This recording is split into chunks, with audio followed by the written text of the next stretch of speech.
ಯಾಕೋ ಈ ರಸ್ತೆಗೆ ಅಗಲ ಆಗೋ ಯೋಗಾನೇ ಇಲ್ಲ ಅಂತ ಕಾಣುತ್ತೆ. ಕಥೆಯಿಂದ ನಾಟಕಕ್ಕೆ ನಾನು ಯಾವ್ಯಾವ ಬದಲಾವಣೆಗಳನ್ನು ಮಾಡಿಕೊಂಡಿದ್ನೋ ಅದೆಲ್ಲ ಬದಲಾವಣೆಗಳನ್ನ ಸಿನಿಮಾದಲ್ಲಿ ಹಾಗೆ ಯಥಾವತ್ತಾಗಿ ಉಳಿಸ್ಕೊಂಡಿದ್ದಾರೆ. ಇದು ನನ್ನ ಕೊಡುಗೆ ಅಂತ ಒಂದು ಸಣ್ಣ ಒಂದು ಕ್ರೆಡಿಟ್ ಲೈನ್ ಸಾಕಿತ್ತು. ಯಾವ ತರಹದ ಪ್ರೋತ್ಸಾಹವನ್ನು ಕೊಡ್ಲೇ ಇಲ್ಲ, ಬೇಕಾಗಿಲ್ಲ. ಪ್ರೇಮಲೋಕದಿಂದ ತಂದ ಪ್ರೇಮದ ಸಂದೇಶ. ಒಂದು ಕಾಲಘಟ್ಟದಲ್ಲಿ ಏನಾಯ್ತು ಅಂದ್ರೆ ನಾನು ನಾಟಕಗಳನ್ನೇ ಮಾಡಬಾರದು ಅಂತ ನಂಗೆ ಅನ್ಸೋಕ್ ಶುರು ಆಗ್ಬಿಡ್ತು. ಯಾಕೆಂದ್ರೆ ನಾನು ಮಾಡಿಸಿದ ಹಲವಾರು ನಾಟಕಗಳು ಚಲನಚಿತ್ರಗಳಾದವು, ಆದ್ರೆ ಎಲ್ಲೂ ನಾನಿಲ್ಲ. ಇದೆಂಥ ದುರಂತ ನೋಡಿ. ಅದೊಂದು ಕಥೆ ಇದೆ, ಅದನ್ನ ಸಿನಿಮಾ ಮಾಡಬಹುದು ಅಂತ ಅವ್ರಿಗೆ ಅನಿಸೋದಕ್ಕೆ ಕಾರಣ ಆಗಿರೋದು ನಾನು. ಆದ್ರೆ ನನಗೂ ಆ ಚಿತ್ರಕ್ಕೂ ಸಂಬಂಧವಿಲ್ಲ.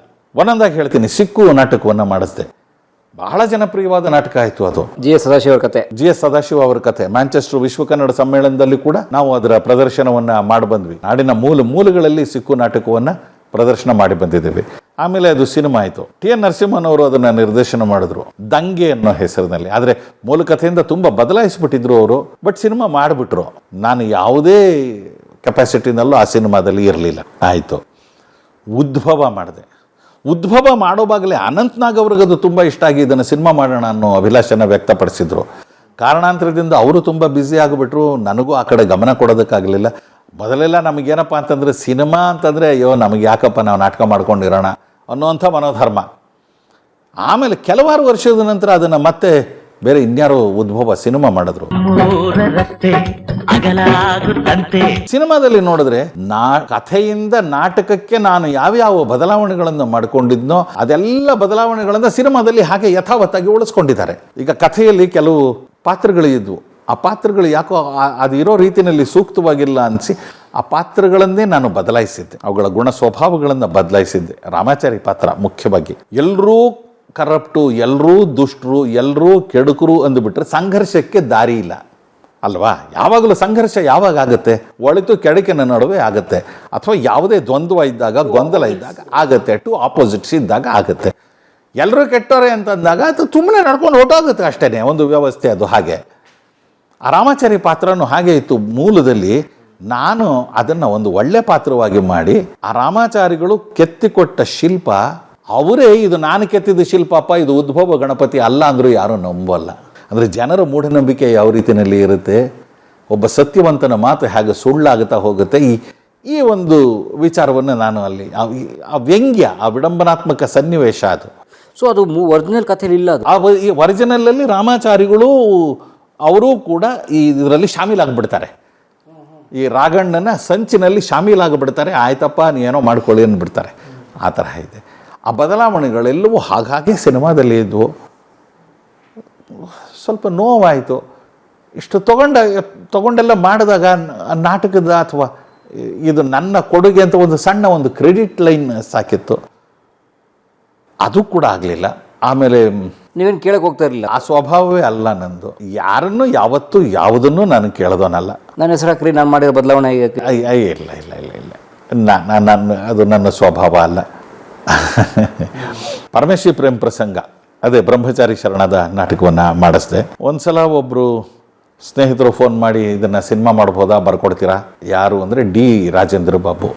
ಅವರಿಗೆ ಅದನ್ನು ಮಾಡಬೇಕು ಅಂತ ಆಸೆ ಆಯಿತು. ಇನ್ನು ನಿನ್ನ ನಾಟಕದ ಬಗ್ಗೆ ತುಂಬ ಕೇಳಿದ್ದೀನಿ, ಒಳ್ಳೆ ಸ್ನೇಹಿತ, ನನಗೆ ಸ್ಕ್ರಿಪ್ಟ್ ಬರ್ಕೊಡ್ತೀಯಾ? ಮಾಡ್ತೀನಿ. ದೊಡ್ಡ ಕಮರ್ಷಿಯಲ್ ಹೀರೋಸೆ ಮಾಡ್ತಿದ್ದಾರೆ, ಬರ್ಕೊಡು. ಅಶೋಕ್ ಕಶ್ಯಪ್ ನಮ್ಮಲ್ಲಿ ಕ್ಯಾಮ್ರಾಮನ್ ಆಗಿದ್ರು, ಅವರು ಅವರ ಕ್ಯಾಮ್ರಾಮನ್ ಆಗ ಆ ಸಿನಿಮಾಗೆ. ಸರಿ ಬರ್ಕೊಡ್ತೀನಿ ಅಂತ ಹೇಳಿದ್ದೆ. ಒಂದು ವಾರಕ್ಕೆ ಮತ್ತೆ ಪರಿಸ್ಥಿತಿ ತಿರ್ಗಾ ಮುರುಗಾಯಿತು. ಇನ್ನೊಬ್ರು ಯಾರೋ ಈಗಾಗಲೇ ಅದರ ಚಿತ್ರೀಕರಣ ಶುರು ಮಾಡಿಬಿಟ್ಟಿದ್ದಾರೆ, ನಾವು ಮಾಡೋದು ಬೇಡ, ಅದೇ ಕಥೆನ ಇಟ್ಕೊಂಡು ಮಾಡ್ತಿದ್ದಾರೆ. ಅರೆ ನನ್ನ ನಾಟಕದ ಕಥೆ ಆಗ ನೆನಪಿಗೆ ಬಂತು. ಅದು ಮೂಲ ವುಡ್ಹೌಸ್ ಆ ತರಹದ ಒಂದು ಕಥೆಯನ್ನು ಬರೆದಿದ್ದೇನೆ ಅಂತ ಅವ್ರುಗಳಿಗೆ ಗೊತ್ತಾಗಿದ್ದು ನನ್ನ ನಾಟಕದ ಮೂಲಕ. ಈಗ ನಾನು ಹೇಳೋದಕ್ಕೆ ಹೋದರೆ ನಿನ್ನ ನಾಟಕ ನನಗೆ ಗೊತ್ತೇ ಇಲ್ಲ, ನಾನು ತೊಗೊಂಡಿರೋದು ವುಡ್ಹೌಸ್ನ ಕಥೆ ಅಂತಾರೆ. ಸರಿ, ನಾನು ಅದನ್ನು ಚಾಲೆಂಜ್ ಮಾಡೋದಕ್ಕಾಗಲ್ಲ. ಎಥಿಕ್ಸ್ನ ಪ್ರಶ್ನೆ, ಅವ್ರಿಗೆ ತಾವು ಮಾಡಿದ್ದು ಸರಿ ಅಂತ ಅವ್ರಿಗೆ ಅನಿಸಿದ್ದಿರ್ಬೋದು, ಫೈನ್. ನಾನು ಅದನ್ನು ಮತ್ತೆ ಪ್ರಶ್ನೆ ಮಾಡೋದಕ್ಕೆ ಹೋಗಲಿಲ್ಲ. ಬೇಡವಾ? ಬೇಡ, ಆಯಿತು. ಆದರೆ ಅದು ಕೂಡ ಪೂರ್ತಿ ಆಗಲಿಲ್ಲ. ಯಾರ ನಿಟ್ಟುಸಿರು ಯಾರಿದೋ ನನಗೆ ಗೊತ್ತಿಲ್ಲ. ಅದು ಒಟ್ಟಲ್ಲಿ ಅದು ಸಿನಿಮಾ ಕಂಪ್ಲೀಟ್ ಆಗಲಿಲ್ಲ, ಅದು ಅರ್ಧಕ್ಕೆ ನಿಂತೋಯ್ತು ಅಂತ ಕೇಳ್ಪಟ್ಟೆ. ಆಮೇಲಿಂದ ಬೇಲಿ ಮತ್ತು ಹೊಲ ನಾಟಕವನ್ನು ಮಾಡಿಸಿದೆ, ತುಂಬ ಯಶಸ್ವಿಯಾಗಿ ಆಯಿತು. ಸಿನಿಮಾ ಮಾಡಬೇಕು ಅನ್ನೋ ಅಪೇಕ್ಷೆ ಕೂಡ ಇತ್ತು. ಆಗಲೇ CGK ಅವರು ಅದರ ರೈಟ್ಸ್ ತೊಗೊಂಡ್ಬಿಟ್ಟಿದ್ರು. ಹಾಗಾಗಿ ಆಗ ನಿಲ್ತು. ಆಮೇಲೆ ಅವರೂ ಮಾಡಲಿಲ್ಲ, ಅವರು ಹೋಗ್ಬಿಟ್ರು. ರಾಮದಾಸ್ ನಾಯ್ಡು ಅವರು ಆಮೇಲಿಂದ ಅದರ ರೈಟ್ಸ್ ತಗೊಂಡು ಮತ್ತೆ ಆ ಸಿನಿಮಾ ಮಾಡಿದ್ರು. ಆದರೆ ಅವ್ರು ನನ್ನನ್ನು ಕರೆದ್ರು, ನೀವು ನಾಟಕ ಮಾಡಿದಿರಿ, ಬನ್ನಿ ನನ್ನ ಜೊತೆಗಿರಿ ಅಥವಾ ಯಾವುದಾದ್ರೂ ಪಾತ್ರ ಮಾಡಿ. ಆ ಸಮಯದಲ್ಲಿ ನನ್ನ ಮಗಳ ಅರಂಗೇಟ್ರಂ ಇತ್ತು, ರಂಗಪ್ರವೇಶ ಕಾರ್ಯಕ್ರಮ ಇತ್ತು. ಹಾಗಾಗಿ ಆ ಚಿತ್ರದ ಇದರಲ್ಲಿ ನಾನು ಭಾಗವಹಿಸೋದಕ್ಕಾಗಲಿಲ್ಲ. ಇನ್ನೊಂದು ಬಂದ ಸರ್ದಾರ ಅಂತ ಕಾಸರಗೋಡಲ್ಲಿ ಒಂದು ಶಿಬಿರವನ್ನು ಮಾಡಿ ಒಂದು ನಾಟಕ ಮಾಡಿಸಿದ್ದೆ. ಅದು ಒಂದು ಇಂಗ್ಲಿಷ್ ನಾಟಕದ ಸ್ಫೂರ್ತಿಯಿಂದ ಮಾಡಿಸಿದ್ದು. ಅದನ್ನು ಕೂಡ ಇನ್ನೊಬ್ಬ ನಿರ್ದೇಶಕರು ಸಿನಿಮಾ ಮಾಡೋದಕ್ಕೆ ಹೊರಟಿದ್ರು, ಅದೇ ಕಥೆಯನ್ನು. ಅದು ಕೂಡ ಕಂಪ್ಲೀಟ್ ಆಗಲಿಲ್ಲ ಅಂತ ಇಟ್ಕೊಳ್ಳಿ, ಅದು ಕೂಡ ಅರ್ಧಕ್ಕೆ ನಿಂತು ಹೋಯಿತು. ಹೀಗೆ ನಾನು ಏನು ಮಾಡಿದ್ರು ಅದನ್ನು ಸಿನಿಮಾ ಮಾಡಬೇಕು ಅಂತ ಇನ್ನೊಬ್ಬರು ಯಾರು ಅದ್ರ ಬಗ್ಗೆ ಆಸಕ್ತಿಯನ್ನು ತೋರಿಸ್ತಾರೆ, ಅದು ನನ್ನಿಂದ ತಪ್ಪು ಹೋಗುತ್ತೆ. ಎಷ್ಟೋ ಸಲ ಅವರಿಂದನೂ ತಪ್ಪು ಹೋಗ್ಬಿಡುತ್ತೆ. ನಾನು 2 ಏಕವ್ಯಕ್ತಿ ಪ್ರದರ್ಶನಗಳನ್ನು ಮಾಡಿದೆ. ನಾಟಕ ರಂಗಭೂಮಿಯಲ್ಲಿ 2 ಏಕವ್ಯಕ್ತಿ ಪ್ರದರ್ಶನಗಳನ್ನು ಮಾಡಿತ್ತು. ಒಂದು ಸಂಸರ ಬದುಕನ್ನು ಆಧರಿಸಿದ್ದಂತಹ ಸಾಮಿಯ ಸ್ವಗತ ಅನ್ನೋ ನಾಟಕ. ನಾನು ನಾಟಕವಾಗಿ ಮಾಡಿದಾಗ ಅದಕ್ಕೆ ಸಾಮಿಯ ಸ್ವಗತ ಅನ್ನೋ ಹೆಸರಿಟ್ಟು. ಸಂಸರು, ನಾನು ಹಿಂದೆನೇ ಹೇಳಿದೆ ಅದನ್ನು ನಮ್ಮ ಸಂದರ್ಶನದ ಪ್ರಾರಂಭದಲ್ಲಿ, ಸಂಸರು ಪೊಲೀಸರಿದ್ದಾರೆ ಎಚ್ಚರಿಕೆ ನಾಟಕವನ್ನು ನಾನು ಆ ಪ್ರದರ್ಶನವನ್ನು ನೋಡಿದಾಗ ನನ್ನ ತಲೆ ಒಳಗೆ ಹೊಕ್ಕರು. ಆಗಿಂದ ಇವತ್ತಿನ ತನಕ ನನ್ನನ್ನು ಕಾಡ್ತಾ ಇದ್ದಾರೆ ಅಂತಂದನಲ್ಲ, ಅದು ಯಾವಾಗಲೂ ನನ್ನ ತಲೆಯಲ್ಲಿ ಇತ್ತು. ಸಂಸರ ಬದುಕನ್ನೇ ಕುರಿತು ಒಂದು ನಾಟಕವನ್ನು ಮಾಡಬೇಕು ಅಂತ. ಸುಮಾರು ಜನ ಕಲಾವಿದರನ್ನು ಸೇರಿಸ್ಕೊಂಡು ಒಂದು ದೊಡ್ಡ ನಾಟಕವನ್ನು ಮಾಡೋ ಎಲ್ಲ ಸಾಧ್ಯತೆಯೂ ಇದೆ. ಆದರೆ ರಂಗಭೂಮಿಯಲ್ಲಿ ಅಂಥದ್ದೊಂದು ದೊಡ್ಡ ನಾಟಕವನ್ನು ತಗೊಂಡು ಈಗ ನನಗೆ ಮಾಡ್ಸೋಕ್ಕಾಗುತ್ತೋ ಇಲ್ವೋ ಅಂತ ಅನುಮಾನ ಬಂದ ಸಂದರ್ಭದಲ್ಲಿ ತುಂಬ ಅದರ ಬಗ್ಗೆ ನಾನು ಯೋಚನೆ ಮಾಡಿದಾಗ ನನಗೆ ಹೊಳೆದು ಇದನ್ನು ಒಂದು ಏಕವ್ಯಕ್ತಿ ಪ್ರದರ್ಶನ ಮಾಡಿದ್ರೆ ಯಶಸ್ವಿಯಾಗೇನೆ ಸಂಸರ ವ್ಯಕ್ತಿತ್ವವನ್ನು ನಾನು ಜನಕ್ಕೆ ಮುಟ್ಟಿಸಬಹುದು ಏನೋ ಅಂತ ಅನ್ನಿಸ್ತು. ಹಾಗಾಗಿ ಬರವಣಿಗೆಯನ್ನು ಶುರು ಮಾಡಿದೆ. ಸಂಸರ ಇಡೀ ಬದುಕನ್ನು ಅಧ್ಯಯನ ಮಾಡಿ ಯಾವ ರೀತಿಯಲ್ಲಿ ಅಳವಡಿಸ್ಕೊಳ್ಬಹುದು ಅಂತ ಒಂದು ತಂತ್ರ ಸಿಕ್ತು. ಒಂದು ಕನ್ನಡಿಯ ಜೊತೆಗೆ ಅವರು ಮಾತಾಡ್ತಾ ಹೋಗ್ತಾರೆ. ಆ ಕನ್ನಡಿಯ ಜೊತೆಗೆ ಮಾತಾಡುವಾಗ ಅವರ ಬದುಕಿನ ಪುಟಗಳು ತೆರೆದುಕೊಳ್ತಾ ಹೋಗುತ್ತವೆ. ಆ ಒಂದು ಸ್ಟ್ರಕ್ಚರ್ ಅನ್ನ ಇಟ್ಕೊಂಡು ಸುಮಾರು 90 ನಿಮಿಷದ ನಾಟಕವನ್ನು ನಾನು ಸಿದ್ಧಪಡಿಸಿ ಸುಮಾರು ಪ್ರದರ್ಶನಗಳಾದವು. ಅದು ಆಮೇಲೆ ಕಲಾಗ್ರಾಮದಲ್ಲಿ ಆ ನಾಟಕದ ಒಂದು ಪ್ರದರ್ಶನ ಆದಾಗ ಜಿ ಮೂರ್ತಿ ಅನ್ನೋ ನಿರ್ದೇಶಕರಿದ್ದಾರೆ ಇದ್ರು. ಈಗ ಅವರಿಲ್ಲ, ಕೊರೋನಾ ಸಮಯದಲ್ಲಿ ನಮ್ಮನ್ನ ಬಿಟ್ಟು ಹೊರಟೋದ್ರು. ಜಿ ಮೂರ್ತಿಯವರು ಪ್ರಸಿದ್ಧ ನಿರ್ದೇಶಕರು, ಅನೇಕ ಚಿತ್ರಗಳನ್ನು ಮಾಡಿದ್ದಾರೆ, ಪ್ರಶಸ್ತಿ ವಿಜೇತ ಚಿತ್ರಗಳನ್ನು ಕೂಡ ನಿರ್ದೇಶನ ಮಾಡಿದ್ದಾರೆ. ಅವರ ವೈಷ್ಣವಿ ಅನ್ನೋ ಚಿತ್ರದಲ್ಲಿ ನಾನು ಪಾತ್ರ ಕೂಡ ನಿರ್ವಹಿಸಿದ್ದೆ. ಅವ್ರಿಗೊಂದು ಆಹ್ವಾನ ಕಳಿಸಿದ್ದೆ. ಅವರು ಕಲಾಗ್ರಾಮದಲ್ಲಿ ನಾನು ಆ ನಾಟಕವನ್ನು ಮಾಡಿದಾಗ ನನ್ನ ಸಾಮಿಯ ಸ್ವಗತ ನಾಟಕವನ್ನು ನೋಡಿ, ಅರೆ ಇದನ್ನು ಒಂದು ಸಿನಿಮಾ ಮಾಡೋಣ ಅಂದರು. ಇರೋ ರೀತಿಯಲ್ಲೇ ಸಿನಿಮಾ ಮಾಡೋದಕ್ಕಾಗಲ್ಲ, ಯಾಕೆಂದರೆ ನಾಟಕದ ಸಿನಾರಿಯೋ ಬೇರೆ, ಅದರ ದೃಶ್ಯ ಜೋಡಣೆ ಬೇರೆ, ಸಿನಿಮಾ ಬೇರೆ. ನಾಟಕದಲ್ಲಿ ನಾನು ಇಲ್ಲಿ ನಿಂತು ಇದು ಆನಂದರ ಮನೆ ಅಂತಂದ್ರೆ ಜನ ನಂಬುತ್ತಾರೆ, ಅಲ್ಲಿ ನಿಂತು ಇದು ಸಂಸರ ಮನೆ ಅಂದರೆ ನಂಬುತ್ತಾರೆ. ಸ್ಪೇಸನ್ನು ನಾನು ಹೇಳಿದ ಹಾಗೆ ಜನ ಒಪ್ಕೊಳ್ಳೋಕ್ಕೆ ತಯಾರಿರ್ತಾರೆ. ಆದರೆ ಸಿನಿಮಾದಲ್ಲಾದರೆ ಆ ಸ್ಪೇಸ್ ಆಕ್ಚುವಲ್ ಸ್ಪೇಸ್ ಆಗಿರ್ಬೇಕಾಗತ್ತೆ, ಖಚಿತವಾದಂತಹ ಒಂದು ಸ್ಪೇಸ್ ಆಗಬೇಕಾಗತ್ತೆ. ನನ್ನ ಮನೆ ಅಂದರೆ ಅದು ನನ್ನ ಮನೆಯಲ್ಲೇ ನಾನು ತೋರಿಸ್ಬೇಕು, ಸ್ಮಶಾನ ಅಂದರೆ ಅದು ಸ್ಮಶಾನವೇ ಆಗಬೇಕು. ಸಿನಿಮಾದಲ್ಲಿ ನಾನು ನಾಟಕದ ಹಾಗೆ ಕೆಲವು ಇದನ್ನು ತಗೊಳ್ಳೋದಕ್ಕಾಗಲ್ಲ, ಸ್ವಾತಂತ್ರ್ಯವನ್ನು ತಗೊಳ್ಳೋದಕ್ಕಾಗಲ್ಲ, ಈ ತಂತ್ರವನ್ನು ನಾನು ಬದಲಾಯಿಸ್ಕೊಳ್ತೇನೆ ಅಂತ ಹೇಳಿ ಸಮಯಾವಕಾಶ ಕೊಡಿ ಅಂತ ಹೇಳಿ ಆಮೇಲೆ ಅದನ್ನು ಬಿಂಬ ಆ 90 ನಿಮಿಷಗಳು ಅಂತ ಹೇಳಿ ಬದಲಾಯಿಸಿ ಸ್ಕ್ರಿಪ್ಟನ್ನು ಬರೆದೆ. ಸಂಸಾರ ಬದುಕಿನ ಕೊನೆಯ 90 ನಿಮಿಷಗಳು ನಾನು ಇಟ್ಕೊಂಡಿದ್ದು. ಆ 90 ನಿಮಿಷದಲ್ಲಿ ವಿಷ ತಗೊಳ್ಳೋದಕ್ಕೆ ಅಂತ ಹೋಗ್ತಾರೆ. ಅವರಿಗೆ ಜ್ಯೋತಿಷ್ಯದಲ್ಲಿ ಆಸಕ್ತಿ ಇರುತ್ತೆ, ಇರೋ ಒಂದು ಒಳ್ಳೆ ಸಮಯ ನೋಡಿ ವಿಷ ತಗೋಬೇಕು ಅಂತ ಹೇಳಿ ಮರಣಕ್ಕೆ ಸೂಕ್ತ ಕಾಲ ಯಾವುದು, ಯಮಗಂಡ ಕಾಲ ಅಂತ ನೋಡ್ತಾರೆ. 9 ಗಂಟೆಗೆ ಯಮಗಂಡ ಕಾಲ, ಈಗ 7:30, 90 ನಿಮಿಷ ಇದೆ. ಈ 90 ನಿಮಿಷ ಏನು ಮಾಡೋದಪ್ಪ, ಇಷ್ಟು ವರ್ಷ ಏನು ಕಡಿದು ಗುಡ್ಡೆ ಹಾಕದೆ ಅಂತ ಒಂದು ಸಲ ಜ್ಞಾಪಿಸ್ಕೊಂಬಿಡೋಣ ಬಾರೋ ಸ್ವಾಮಿ ಅಂದ್ಬಿಟ್ಟು ಅವ್ರು ಕನ್ನಡಿಗೆ ಹೇಳ್ಕೊತಾರೆ. ಮತ್ತೆ ಕನ್ನಡಿಯ ಜೊತೆಗೆ ಸಂಭಾಷಣೆ, ಆ ಕನ್ನಡಿಯ ಜೊತೆಗೆ ಸಂಭಾಷಣೆಯನ್ನು ಮಾಡ್ತಾ ಮಾಡ್ತಾ ಅವರ ಬದುಕಿನ ತೆರ್ಕೊಳ್ತಾ ಹೋಗಿರುತ್ತೆ. ಅವರ ಬದುಕಿನ ಕೊನೆಯ 90 ನಿಮಿಷದಲ್ಲಿ ಅವರಿಗೆ ಎದುರಾಗುವಂಥ ಅನೇಕ ಪ್ರಶ್ನೆಗಳಿಗೆ ಉತ್ತರ ಸಿಗ್ತಾ ಹೋಗುತ್ತೆ. ಕೆಲವು ಪತ್ರಗಳನ್ನು ಇಟ್ಟುಕೊಂಡು ಅವರು ಅವಲೋಕನ ಮಾಡ್ತಾ ಹೋಗ್ತಾರೆ. ಒಂದಿಬ್ಬರು ವ್ಯಕ್ತಿಗಳು ಬರ್ತಾರೆ, ಕಿಟಕಿಯ ಮೂಲಕವೇ ಅವ್ರ ಜೊತೆ ಮಾತಾಡ್ತಾರೆ, ಅವರು ಕಾಣಿಸೋದಿಲ್ಲ, ಆ ವ್ಯಕ್ತಿಗಳ ಧ್ವನಿಗಳು ಮಾತ್ರ ಕೇಳಿಸುತ್ತವೆ. ಸಂಸರ ವ್ಯಕ್ತಿತ್ವ ಎಂಥದ್ದು ಅಂದರೆ ಬಹಳ ವಿಕ್ಷಿಪ್ತ ವ್ಯಕ್ತಿತ್ವ ಅವರದ್ದು. ಮಾನಸಿಕ ವಿಕಲ್ಪಕ್ಕೆ ಗುರಿಯಾಗಿದ್ದಂಥವ್ರು ಅವರು. ಅವ್ರಿಗೆ ಯಾವಾಗಲೂ ಒಂದು ಭಯ ಕಾಡ್ತಾ ಇರುತ್ತೆ, ನನ್ನನ್ನು ಪೊಲೀಸರು ಹಿಡಿದು ಹಾಕಿಬಿಡ್ತಾರೆ, ಜೈಲಿಗೆ ಹಾಕಿಬಿಡ್ತಾರೆ, ಶಿಕ್ಷೆ ಕೊಟ್ಟು ಬಿಡ್ತಾರೆ. ಅದಕ್ಕೆ ಕಾರಣ ಏನೂ ಇರಲಿಲ್ಲ, ಭ್ರಮೆ, ಮಾನಸಿಕ ವಿಕಲ್ಪ. ರಾಜರತ್ನಂ ಅವರು, ಕಥೆಗಾರ ಆನಂದರು, ಸೀತಾರಾಮ ಶಾಸ್ತ್ರಿಗಳು ಎಲ್ಲ ಪ್ರಯತ್ನ ಪಟ್ಟಿರ್ತಾರೆ ಅವರ ಮನಸ್ಸನ್ನು ಪರಿವರ್ತನೆ ಮಾಡೋದಕ್ಕೆ. ನೀವು ಯಾಕೆ ಹೆದರ್ಕೋತೀರಿ, ನೋಡಿ ಪೊಲೀಸರಿಂದ ನಾನು ಲೆಟ್ರ್ ತೊಗೊಂಡು ಬಂದಿದ್ದೀನಿ, ನಿಮ್ಮ ಮೇಲೆ ಅವ್ರಿಗೇನು ಅನುಮಾನ ಇಲ್ಲ, ನೀವು ಒಳ್ಳೆಯವರು ಅಂತ ಹೇಳಿ ಅವರು ಪತ್ರ ಕೊಟ್ಟಿದ್ದಾರೆ ಅಂತಂದರೆ, ಓ ನನಗೆ ಪತ್ರ ಕೊಟ್ಟಿದ್ದಾರೆ, ನಿಮಗೆ ಕೊಟ್ಟಿದ್ದಾರಾ? ಇಲ್ಲ, ಹಾಗಾದ್ರೆ ನೀವು ಒಳ್ಳೆಯವರಲ್ವಾ? ನೀವು ಒಳ್ಳೆಯವರು, ಅವರು ಒಳ್ಳೆಯವರು, ಇನ್ನೊಬ್ಬರು ಒಳ್ಳೆಯವರು. ಆದರೆ ನಿಮಗೆ ಯಾರಿಗೂ ಒಳ್ಳೆಯವನು ಅಂತ ಪತ್ರ ಕೊಟ್ಟಿಲ್ಲ, ನನಗೆ ಮಾತ್ರ ಯಾಕೆ ಕೊಟ್ಟಿದ್ದಾರೆ? ಇಲ್ಲಿ ಅನುಮಾನ ಬರೋದು ನನಗೆ. ಪೊಲೀಸರು ನನ್ನ ಹಿಂದೆ ಬಿದ್ದಿದ್ದಾರೆ. ಈ ತರಹದ ಮನಸ್ಥಿತಿ ಅವರದ್ದು. ಹೀಗೆ 90 ನಿಮಿಷಗಳಲ್ಲಿ ಅವರ ಸಮಗ್ರ ಬದುಕಿನ ಚಿತ್ರವನ್ನು ಹಿಡಿದಿಟ್ಟು ಕೊನೆಗೆ ಮೈಸೂರಿನ ದೊಡ್ಡ ಗಡಿಯಾರ 9 ಗಂಟೆಯನ್ನು ಬಾರಿಸುತ್ತೆ. ಆಯಿತು, ನನ್ನ ಮರಣಕಾಲ ಬಂದಿದೆ ಅಂತ ಹೇಳಿ ಆ ವಿಷಯವನ್ನು ಕುಡಿದು ಅವರು ಗತಪ್ರಾಣರಾಗ್ತಾರೆ. ಅಲ್ಲಿಗೆ ಸಿನಿಮಾ ಮುಗಿಯುತ್ತೆ.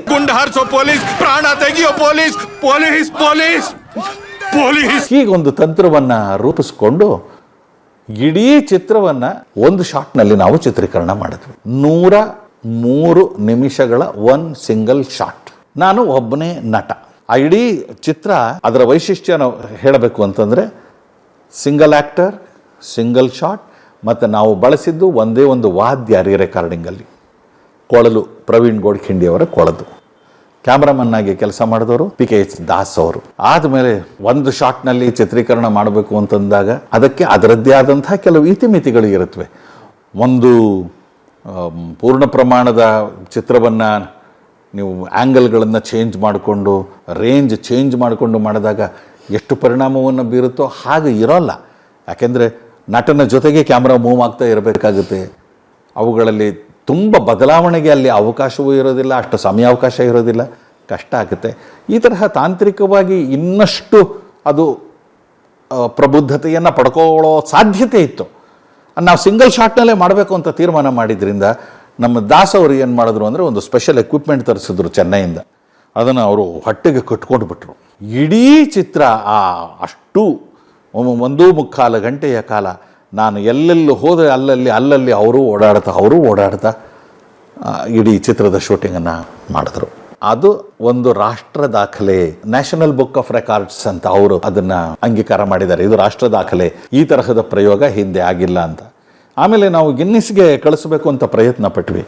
ಗಿನ್ನಿಸ್ ದಾಖಲೆಯಲ್ಲಿ ಏನಾಗ್ಬಿಡ್ತು ಅಂತಂದರೆ ಅಲ್ಲಿ ಸಿಂಗಲ್ ಆ್ಯಕ್ಟರ್ ಫಿಲಮ್ಸ್ ಅಂತ ಕನ್ಸಿಡರ್ ಮಾಡ್ತಾರೆ, ಅಥವಾ ಸಿಂಗಲ್ ಶಾರ್ಟ್ ಫಿಲಮ್ ಅಂತ ಅವರು ಒಪ್ಕೋತಾರೆ. ಆ ಎರಡೂ ಬಗೆಯಲ್ಲಿ ಈಗಾಗಲೇ ಚಿತ್ರಗಳು ಬಂದುಬಿಟ್ಟಿವೆ. ಅವು ನಮ್ಮ ಚಿತ್ರಕ್ಕಿಂತ ಹೆಚ್ಚಿನ ಕಾಲಾವಧಿಯವು. ಹಾಗಾಗಿ ನಮ್ಮ ಚಿತ್ರವನ್ನು ಅವರು ಪರಿಗಣಿಸಲಿಲ್ಲ. ಆದರೆ ಇದು ಎರಡೂ ಇರುವಂಥ ಚಿತ್ರ ಯಾವುದೂ ಇಲ್ಲ, ಇದನ್ನು ಗಮನಿಸಿ ಅಂತಂದರೆ, ಇಲ್ಲ ನಮ್ಮಲ್ಲಿ ಆ ಕ್ಯಾಟಗರಿ ಇಲ್ಲ, ನಾವು ಹಾಗೆ ನೋಡೋದಿಲ್ಲ ಅಂತ ಅಂದ್ಬಿಟ್ರು. ಆಗ URF ಸಂಸ್ಥೆಯವರನ್ನು ನಾವು ಸಂಪರ್ಕ ಮಾಡಿದ್ವಿ. ಅವರು 1 ತಿಂಗಳ ಕಾಲ ಸಂಶೋಧನೆಯನ್ನು ಮಾಡಿ ಈ ತರಹದ single actor and single short film ಯಾವುದೂ ಜಗತ್ತಿನಲ್ಲಿ ಆಗಿಲ್ಲ ಅನ್ನೋ ತೀರ್ಮಾನಕ್ಕೆ ಬಂದು ಇದು ಒಂದು ವಿಶ್ವ ದಾಖಲೆ ಅಂತ ಹೇಳಿ ಬೆಂಗಳೂರಿನಲ್ಲೇ ಒಂದು ದೊಡ್ಡ ಸಮಾರಂಭ ಆಯಿತು. ನಮ್ಮ ರೇಣುಕಾಂಬ ಇದರಲ್ಲಿ ಸ್ಟುಡಿಯೋದಲ್ಲಿ. ಆ ಸಮಾರಂಭದಲ್ಲಿ ನಮಗೆ ಆ ಪ್ರಶಸ್ತಿ ಪ್ರದಾನವನ್ನು ಮಾಡಿದ್ರು. ಇದು ಒಂದು ವಿಶ್ವ ದಾಖಲೆ ಅಂತ ಹೇಳಿ. ಇದಾದಾಗ ಇದಕ್ಕೆ ನಾವು ಹೆಮ್ಮೆ ಪಟ್ಕೋಬೇಕು, ಸಹಜವೇ. ಆದರೆ ಆಗಲೇ ಅಂತಾರಾಷ್ಟ್ರೀಯ ಚಲನಚಿತ್ರೋತ್ಸವ ಬೆಂಗಳೂರಲ್ಲಿ ಆಗಿದ್ದು, ಅದಕ್ಕೆ ನಾವು ಈ ಚಿತ್ರವನ್ನು ಕೊಟ್ಟಾಗ, ನಮ್ಮ ಚಿತ್ರವನ್ನು ಪರಿಗಣಿಸಿ ಸ್ಪರ್ಧಾ ವಿಭಾಗದಲ್ಲಿ ಅಂದಾಗ, ಅಲ್ಲಿ ಇದ್ದಂತಹ ತೀರ್ಪುಗಾರರ ಮಂಡಳಿ ನಮ್ಮ ಚಿತ್ರವನ್ನು ತಿರಸ್ಕರಿಸಿದ್ರು. ಯಾರೋ ಒಬ್ಬರು ಮಹಾನುಭಾವರು, ಯಾರೋ ಒಬ್ಬ ಮನುಷ್ಯ ಒಬ್ಬನೇ ಏನೋ ಮಾತಾಡಿಕೊಂಡು ಅಡ್ಡಾಡ್ತಾ ಇರ್ತಾನೆ, ಇದು ಒಂದು ಸಿನಿಮಾನ? ಸರಿ, ಒಬ್ಬ ಮನುಷ್ಯನೇ. ಆ ಮನುಷ್ಯ ಯಾರು? ಕನ್ನಡ ನಾಡಿನ ಒಬ್ಬ ಶ್ರೇಷ್ಠ ನಾಟಕಕಾರ. ಆ ಮನುಷ್ಯ, ಅವನ ಬದುಕನ್ನು ಹಿಡಿದಿಡೋ ಪ್ರಯತ್ನ ಮಾಡ್ತಾ ಇದ್ದೀವಿ. ಸಂಸಾರ ಪರಿಚಯವನ್ನು ನಾಡಿನ ಜನತೆಗೆ ಮಾಡಿಕೊಡೋ ಪ್ರಯತ್ನವನ್ನು ಮಾಡ್ತಿದ್ದೇವೆ. 26 ಅಮೂಲ್ಯವಾದ ನಾಟಕಗಳನ್ನು ಬರೆದಿದ್ದಾರೆ. 6 ನಾಟಕಗಳಷ್ಟೇ ಉಳ್ಕೊಂಡಿರುವಷ್ಟು ರತ್ನಗಳು. ಅಂತಹ ಒಬ್ಬ ಮಹಾನ್ ನಾಟಕಕಾರನ ಪರಿಚಯ ನಮ್ಮ ಜನಕ್ಕೆ ಆಗೋದು ಬೇಡವೇ? ಸ್ವಾತಂತ್ರ್ಯ ಪೂರ್ವದಲ್ಲಿ ಬರೆದಂಥ ನಾಟಕಗಳು ಅವರು. ಹೀಗೆ ತುಂಬ ಬೇಸರ ಆಯಿತು. ಆಮೇಲೆ ನಾನು ಆಯೋಜಕರಿಗೆ ಒಂದೇ ಮಾತು ಹೇಳಿದೆ, ನನ್ನ ಚಿತ್ರವನ್ನು ನೀವು ಪರಿಗಣಿಸದೆ ಹೋದರೆ ನಾನು ಇಲ್ಲಿ ಉಪವಾಸ ಕೂರ್ತೇನೆ. ನಾವು ಏನೋ ಒಂದು ಅದ್ಭುತವಾದ ಕಲಾಕೃತಿಯನ್ನು ಮಾಡಿದ್ದೀವಿ ಅಂತ ನಿಮ್ಮ ಮುಂದೆ ಹೇಳ್ಕೊತಾ ಇಲ್ಲ, ಆದರೆ ಒಂದು ಸಾರ್ಥಕವಾದ ಕೆಲಸವನ್ನು ಮಾಡಿದ್ದೇವೆ, ಒಂದು ಪ್ರಯತ್ನವನ್ನು ಮಾಡಿದ್ದೇವೆ, ಯಾರೂ ಮಾಡಿದಂಥ ಪ್ರಯತ್ನ ಮಾಡಿದ್ದೇವೆ, ಒಂದು ದಾಖಲೆಯನ್ನು ನಿರ್ಮಾಣ ಮಾಡಿದ್ದೇವೆ. ರಾಷ್ಟ್ರ ದಾಖಲೆ, ವಿಶ್ವ ದಾಖಲೆ. ಅಷ್ಟರ ಮಟ್ಟಿಗೆ ಅದಕ್ಕೆ ಬೆಲೆಯನ್ನು ಕೊಡಿ. ಅದರ ಲೋಪದೋಷಗಳ ಪಟ್ಟಿಯನ್ನು ನನಗೆ ಹೇಳೋದಕ್ಕೆ ಬರಬೇಡಿ. ಯಾಕೆಂದರೆ ನೀವು ಒಪ್ಪಿಕೊಂಡಂಥ ಚಿತ್ರಗಳಲ್ಲಿರೋ ಲೋಪದೋಷಗಳ ಪಟ್ಟಿಯನ್ನು ನಾನು ಕೊಡೋದಕ್ಕೆ ಹೋದರೆ ನಿಮಗೆ ತಡ್ಕೊಳ್ಳೋದಕ್ಕಾಗಲ್ಲ. ಯಾವ ಚಿತ್ರದಲ್ಲಿ ಲೋಪದೋಷ ಇಲ್ಲ? ಎಂಥ ನಿರ್ದೇಶಕನ ಚಿತ್ರವನ್ನು ನೀವು ಕೊಟ್ಟರು ಅದರ ಒಂದಷ್ಟು ದೋಷಗಳನ್ನು ನಾನು ಹುಡುಕು ತೋರಿಸ್ತೇನೆ. ಇರುತ್ತೆ, ಅದು ದೊಡ್ಡದಲ್ಲ. ಅದರಲ್ಲಿ ಇರುವಂಥ ಗುಣಾತ್ಮಕವಾದದ್ದು ಏನಿದೆ, ಧನಾತ್ಮಕವಾದಂಥ ಏನಿದೆ, ಅದನ್ನು ನೋಡಿ ನೀವು ಗಲಾಟೆ ಮಾಡಿದಾಗ ಅದಕ್ಕೆ ಯಾವುದೋ ಒಂದು ವಿಭಾಗವನ್ನು ಕ್ರಿಯೇಟ್ ಮಾಡಿ ಆ ವಿಭಾಗದಲ್ಲಿ ಆಗ ನಮ್ಮ ವಿದ್ಯಾಶಂಕರ್ ಅವರು ನಮಗೆ ನೆರವಾದರು. ಎಲ್ಲ ಖಂಡಿತ ನಿಮ್ಮ ಚಿತ್ರಕ್ಕೆ ನಾನು ಅವಕಾಶ ಮಾಡಿಕೊಡ್ತೇನೆ ಅಂತ ಹೇಳಿ 2 ಪ್ರದರ್ಶನ ಆಯಿತು. ರಾಜಸ್ಥಾನ ಅಂತಾರಾಷ್ಟ್ರೀಯ ಚಲನಚಿತ್ರೋತ್ಸವದಲ್ಲಿ ಶ್ರೇಷ್ಠ ಪ್ರಾದೇಶಿಕ ಚಿತ್ರ ಅಂತ ಪ್ರಶಸ್ತಿ ಬಂತು. ಇನ್ನು 3-4 ಅಂತಾರಾಷ್ಟ್ರೀಯ ಚಲನಚಿತ್ರೋತ್ಸವಗಳಲ್ಲಿ ತುಂಬ ಮೆಚ್ಚುಗೆಗೆ ಪಾತ್ರವಾಗಿ ಕೊನೆಯ ಹಂತದ ತನಕ ಅಭಿನಯ ಮತ್ತು ನಿರ್ದೇಶನದಲ್ಲಿ ಫೈಟ್ ಮಾಡ್ತು. ಪ್ರಶಸ್ತಿ ಬರಲಿಲ್ಲ, ಆದರೆ ಕೊನೆಯ ಹಂತದ ತನಕ ಸ್ಪರ್ಧೆಯಲ್ಲಿ ಇತ್ತು. ಇಷ್ಟೆಲ್ಲ ಆದರೂ ಕೂಡ ನಮ್ಮಲ್ಲಿ ನಮ್ಮ ದಸರಾ ಮಹೋತ್ಸವದಲ್ಲಿ ಆರಿಸಿದ ಚಿತ್ರಗಳ ಪಟ್ಟಿಯಲ್ಲೂ ಕೂಡ ನಮ್ಮ ಚಿತ್ರ ಇಲ್ಲ. ರಾಜ್ಯ ಪ್ರಶಸ್ತಿಗಳಿಗೆ ಅದನ್ನು ಪರಿಗಣಿಸಲೇ ಇಲ್ಲ. ಯಾವ ತರಹದ ಪ್ರೋತ್ಸಾಹವನ್ನು ಕೊಡಲೇ ಇಲ್ಲ, ಬೇಕಾಗಿಲ್ಲ. ನಮಗೆ ಆಸೆ ಇದ್ದಿದ್ದಿಷ್ಟೇ, ಸಂಸಾರ ಬದುಕನ್ನು ನನ್ನ ಜನಕ್ಕೆ, ಕನ್ನಡ ಜನಕ್ಕೆ ನಾನು ತಿಳಿಸಬೇಕಾಗಿತ್ತು. ನನ್ನ ಕರ್ತವ್ಯವನ್ನು ನಾನು ಮಾಡಿದ್ದೇನೆ. ಒಬ್ಬ ಸಾಹಿತ್ಯದ ವಿದ್ಯಾರ್ಥಿಯಾಗಿ, ರಂಗಭೂಮಿಯ ಒಬ್ಬ ವಿದ್ಯಾರ್ಥಿಯಾಗಿ, ರಂಗಕರ್ಮಿಯಾಗಿ ನನ್ನ ಕರ್ತವ್ಯ ಅದು ನಾನು ಮಾಡಿದ್ದೇನೆ. ಸ್ವೀಕರಿಸೋದು ಬಿಡೋದು ಅಧಿಕಾರಿಗಳಿಗೆ, ಸಂಬಂಧಪಟ್ಟ ಇಲಾಖೆಗಳಿಗೆ ಬಿಟ್ಟಿದ್ದು. ನಾವೇನು ಮಾಡೋದಕ್ಕಾಗುತ್ತೆ ಅಲ್ಲಿ. ಆಮೇಲೆ ನಾವು ಸಾಧ್ಯ ಇರೋ ಕಡೆಯೆಲ್ಲ ನಮ್ಮ ಚಿತ್ರವನ್ನು ನಾವು ಪ್ರದರ್ಶನ ಮಾಡಿದ್ದೇವೆ. ನಮಗೇನು ಹಣಕಾಸು ಬರಬೇಕಾಗಿಲ್ಲ. ಅದರಿಂದ ಯಾರು ಕರೆದರೂ ಹೋಗಿ ವ್ಯವಸ್ಥೆ ಮಾಡಿಕೊಡಿ, ಸ್ಕ್ರೀನಿಂಗಿಗೆ ವ್ಯವಸ್ಥೆ ಮಾಡಿಕೊಡಿ. ನಾವು ನಮ್ಮ DVD-ಯನ್ನು ಅಥವಾ ನಮ್ಮ ಪೆನ್ ಡ್ರೈವನ್ನು ತಂದು ಚಿತ್ರ ಪ್ರದರ್ಶನ ನಾವು ಮಾಡ್ತೇವೆ. ಒಂದು ಸಂವಾದವನ್ನು ಇಟ್ಕೊಳ್ಳೋಣ, ಒಂದು ಸಂವಾದ ನಡೆಸೋಣ, ಒಂದು ಅರ್ಥಪೂರ್ಣವಾದಂಥ ಸಂವಾದ ಆಗಲಿ ಅಂತ. ಹಾಗೆ ಸಾಕಷ್ಟು ಕಡೆಗಳಲ್ಲಿ ಮಾಡಿದ್ವಿ. ಹೀಗೆ ತೃಪ್ತಿಯನ್ನೂ ತಂದು ಕೊಟ್ಟಿದೆ, ಸ್ವಲ್ಪ ಮಟ್ಟಿಗೆ ನಿರಾಸೆಯೂ ಉಂಟು ಮಾಡಿದೆ, ಹತಾಶೆನೂ ಉಂಟು ಮಾಡಿದೆ. ಹಾಗೆಯೇ ಇದನ್ನೆಲ್ಲ ಮೆಟ್ಟು ನಿಲ್ಲಬೇಕು ಅನ್ನೋ ಛಲವನ್ನು ಕೂಡ ಬೆಳೆಸಿದೆ. ಎಲ್ಲವನ್ನೂ ಬಿಂಬ ನಮಗೆ ಮಾಡಿಕೊಟ್ಟಿದೆ. ಬಿಂಬ ಆ 90 ನಿಮಿಷಗಳು ಚಿತ್ರವನ್ನು ನೋಡಿದ ಮೇಲೆ ಡಾಕ್ಟರ್ HS ವೆಂಕಟೇಶ್ ಮೂರ್ತಿಗಳು, BR ಲಕ್ಷ್ಮಣರಾವ್ ಅವರು ಮತ್ತು MR ಕಮಲಾ ಅವರು, ಅನೇಕ ಗಣ್ಯಾತಿಗಣ್ಯ ಸಾಹಿತಿಗಳು ಎಲ್ಲರೂ ಆ ಚಿತ್ರವನ್ನು ನೋಡಿದ್ದಾರೆ. ನೋಡಿ ಬಹಳ ಮೆಚ್ಚುಗೆಯ ಮಾತುಗಳನ್ನು ಆಡಿದ್ದಾರೆ. ಇತ್ತೀಚೆಗೆ ಒಂದು ಪ್ರದರ್ಶನವನ್ನು ನಮ್ಮ ಪ್ರಯೋಗ್ ಸ್ಟುಡಿಯೋದಲ್ಲಿ ಇಟ್ಕೊಂಡಿದ್ವಿ. ಅಲ್ಲಿಗೆ ಪ್ರಸಿದ್ಧ ಕಾದಂಬರಿಕಾರ್ತಿ ಆಶಾ ರಘು ಅವರು ಬಂದಿದ್ದರು. ಪ್ರಸಿದ್ಧ ವಿಜ್ಞಾನಿಗಳು ಒಂದಿಬ್ಬರು, ಚಂದ್ರಶೇಖರ್ ಅಂತ ಅವರು ನಮ್ಮ ಸ್ನೇಹಿತರು, ಅವರು ಬಂದಿದ್ದರು. ಮನಃಶಾಸ್ತ್ರಜ್ಞರು ಅವರು ಎಲ್ಲರೂ ತುಂಬ ಚಿತ್ರವನ್ನು ಮೆಚ್ಚಿಕೊಂಡು ಆ ಪಾತ್ರದಲ್ಲಿ ನಿಜವಾಗಲೂ ನೀವು ಆ ಸಂಸಾರನ ಆವಾಹನೆ ಮಾಡಿಕೊಂಡು ಬಿಟ್ಟಿದ್ದೀರಿ. ನಮಗೆ ಶ್ರೀನಿವಾಸ್ ಪ್ರಭು ನೋಡ್ತಿದ್ದೀವಿ ಅನ್ನಿಸ್ಲಿಲ್ಲ, ಸಂಸಾರನೇ ನೋಡ್ತಿದ್ದೀವಿ ಅನ್ನೋ ಭಾವನೆ ಬಂತು ಅಂತ ಬೆನ್ನು ತಟ್ಟಿದ್ರು. ಅದು ನಿಜಕ್ಕೂ ನನ್ನ ಬದುಕಿನ ಅತ್ಯಂತ ಸಾರ್ಥಕ ಕ್ಷಣ. ಅಷ್ಟು ದೊಡ್ಡವರಿಂದ ಅಂಥ ಮೆಚ್ಚುಗೆಯ ಮಾತು ಬಂತಲ್ಲ. ಯಾರು ಎಲ್ಲಿ ಏನು ತಿರಸ್ಕರಿಸಿದ್ರು ನನಗದು ಲೆಕ್ಕಕ್ಕೆ ಬರೋದಿಲ್ಲ. ಯಾರನ್ನು ತಲುಪಬೇಕೋ ಅವರನ್ನು ತಲುಪಿದೆ, ಯಾರು ಮೆಚ್ಕೋಬೇಕು ಅದನ್ನು ಮೆಚ್ಕೊಂಡಿದ್ದಾರೆ. ಕನ್ನಡ ಜನತೆಗೆ ಈ ಚಿತ್ರವನ್ನು ನಾನು ತೋರಿಸಬೇಕು ಅನ್ನೋದು ನನ್ನ ಹಂಬಲ. ಯೂಟ್ಯೂಬಿನಲ್ಲಿ ಸದ್ಯದಲ್ಲೇ ಇದನ್ನು ನಾವು ಅಪ್ಲೋಡ್ ಮಾಡ್ತಾ ಇದ್ದೀವಿ. ಎಲ್ರಿಗೂ ಆ ಚಿತ್ರವನ್ನು ನೋಡೋದಕ್ಕೆ ಒಂದು ಸದವಕಾಶವನ್ನು ಕಲ್ಪಿಸ್ಕೊಡ್ತಾ ಇದ್ದೀವಿ. ಕನ್ನಡ ಜನ ನೋಡಲಿ, ಅವರ ಪ್ರತಿಕ್ರಿಯೆಗಳನ್ನು ನಮಗೆ ತಿಳಿಸಲಿ ಅಂತ ನಾನು ಈ ಮೂಲಕ ಕೂಡ ನಾನು ವಿನಂತಿ ಮಾಡ್ಕೋತೇನೆ. ಕುಟುಂಬದ ಬಗ್ಗೆ ಹೇಳಬೇಕು ಅಂದರೆ, ರಂಜಿನಿ ನನ್ನ ಬಾಳ ಗೆಳತಿ. 1985ರಲ್ಲಿ ನಮ್ಮ ಮದುವೆ ಆಗಿದ್ದು. ಅವಳು ಸಾಹಿತ್ಯದ ವಿದ್ಯಾರ್ಥಿ, ಸೆಂಟ್ರಲ್ ಕಾಲೇಜ್ನಲ್ಲಿ, ಬೆಂಗಳೂರು ಯೂನಿವರ್ಸಿಟಿಯಲ್ಲಿ ಶಿವರುದ್ರಪ್ಪನವರ ಶಿಷ್ಯೆ. ನನ್ನ ಅನೇಕ ಮೇಷ್ಟ್ರುಗಳು, ಅವಳಿಗೂ ಮೇಷ್ಟ್ರುಗಳು. ಕಾಲೇಜ್ ಅಧ್ಯಾಪಕಿಯಾಗಿ 35 ವರ್ಷಗಳ ಕಾಲ ಸೇವೆನ ಸಲ್ಲಿಸಿದ್ದಾಳೆ. ನಮ್ಮದು ತುಂಬ ನಮಗೆ ಯಾವುದೂ ಸಮಸ್ಯೆನೇ ಇಲ್ಲ. ಯಾಕೆಂದರೆ ಇಬ್ಬರು ಸಾಹಿತ್ಯದ ವಿದ್ಯಾರ್ಥಿಗಳಾದ್ದರಿಂದ, ಸೂಕ್ಷ್ಮ ಮನಸ್ಸಿನ ಪ್ರವೃತ್ತಿಯವರಾದ್ದರಿಂದ ಎಲ್ಲವನ್ನ ನಾವು ಹಂಚಿಕೊಂಡು ತೆರೆದ ಪುಸ್ತಕದ ಹಾಗೆ ನಮ್ಮ ಬದುಕನ್ನು ಇಟ್ಕೊಂಡಿದ್ದೇವೆ. ಒಂದು ರೀತಿ ನಮ್ಮಲ್ಲಿ ಯಾವಾಗಲೂ ಒಂದು ಅರ್ಥಪೂರ್ಣವಾದ ಚರ್ಚೆ ನಡೀತಾನೆ ಇರುತ್ತೆ. ಯಾವುದೋ ಒಂದು ಪುಸ್ತಕದ ಬಗ್ಗೆನೋ, ಒಂದು ಸಿನಿಮಾ ಬಗ್ಗೆನೋ, ಒಂದು ನಾಟಕದ ಬಗ್ಗೆನೋ, ಮತ್ತೇನೋ ಒಂದು ಪ್ರಸಂಗದ ಬಗ್ಗೆ. ಹಾಗಾಗಿ ಮನೆ ನನಗೆ ಬಹಳ ಪ್ರಿಯವಾದಂಥ ಜಾಗ. ಎಲ್ಲದಕ್ಕಿಂತ ಮನೆಯನ್ನು ಬಿಟ್ಟು ಆಚೆ ಹೋಗಬೇಕು ಅಂತ ನನಗನ್ಸೋದೇ ಇಲ್ಲ. ನನ್ನ ಮಕ್ಕಳು ರಾಧಿಕಾ ಮತ್ತು ಅನಿರುದ್ಧ. ರಂಜಿನಿ ಕವಯಿತ್ರಿ ಬಹಳ ಸೊಗಸಾದ ಕವಿತೆಗಳನ್ನು ಬರಿತಾಳೆ.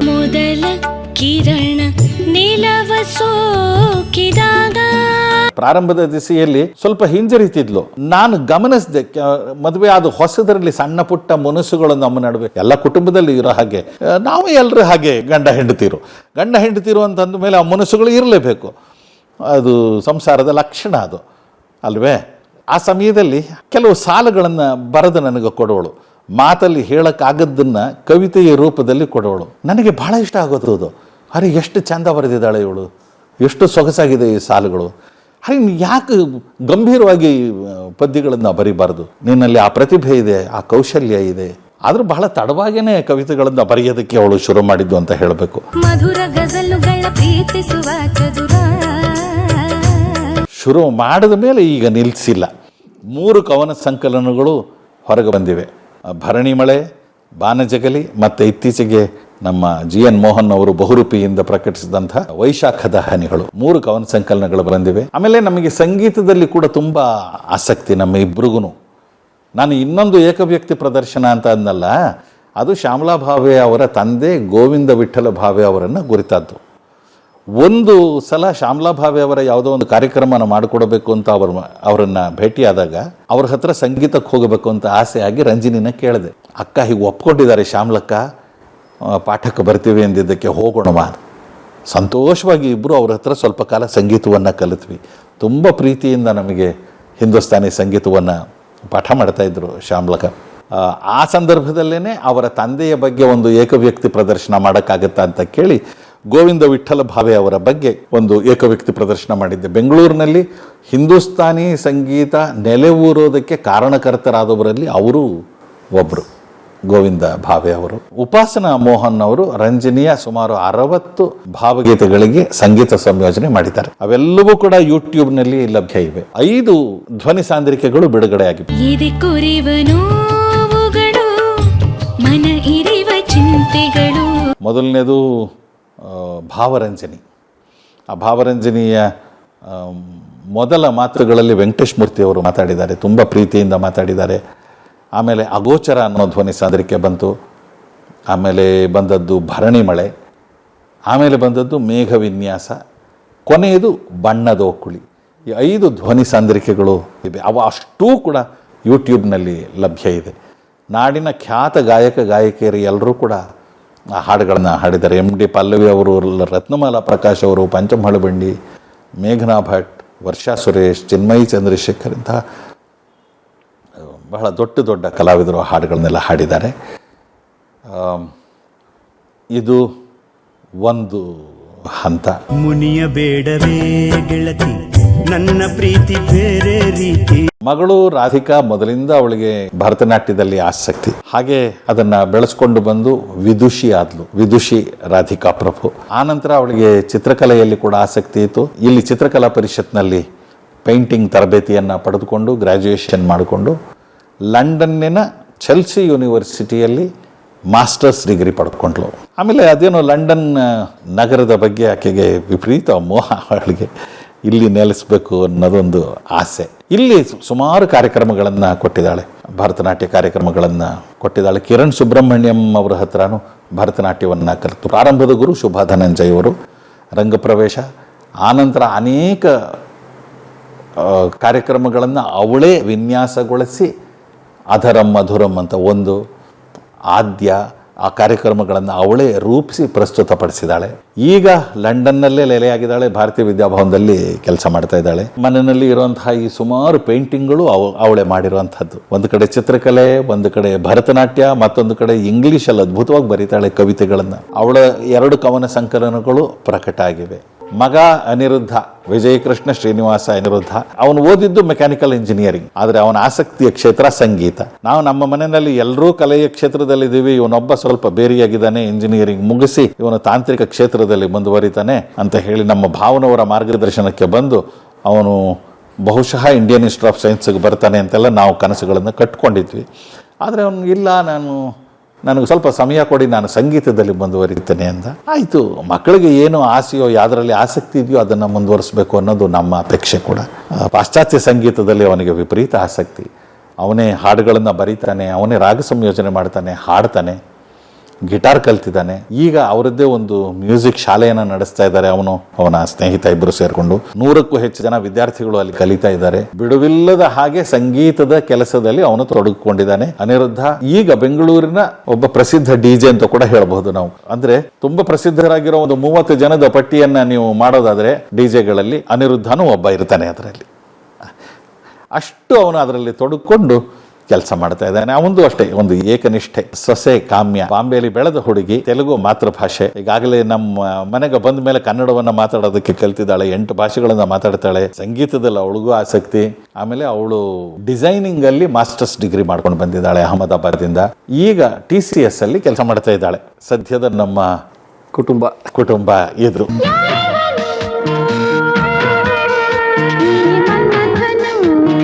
ಕಲಾ ಮಾಧ್ಯಮದ ಎಲ್ಲಾ ಎಪಿಸೋಡುಗಳು ನಿಮಗೆ ಸಿಗಬೇಕು ಅಂತಂದ್ರೆ ಕಲಾ ಮಾಧ್ಯಮ ಯೂಟ್ಯೂಬ್ ಚಾನೆಲ್ನ ಸಬ್ಸ್ಕ್ರೈಬ್ ಮಾಡಿ, ಬೆಲ್ ಐಕಾನ್ನ ಕ್ಲಿಕ್ ಮಾಡಿ. ತಪ್ಪದೇ ಮಾಡಿ. ಸ್ನೇಹಿತರೆ, ಕಲಾ ಮಾಧ್ಯಮದ ಎಲ್ಲ ಸಂದರ್ಶನಗಳನ್ನು ನೀವೀಗ ಓದಬಹುದು. www.kalamadhyama.com ಈ ವೆಬ್ಸೈಟ್ಗೆ ವಿಸಿಟ್ ಮಾಡಿ ಇಂಟರ್ವ್ಯೂಗಳನ್ನು ಓದಿ. ಓದುವ ಸಂಸ್ಕೃತಿ ಹೆಚ್ಚಾಗಲಿ. ಧನ್ಯವಾದ.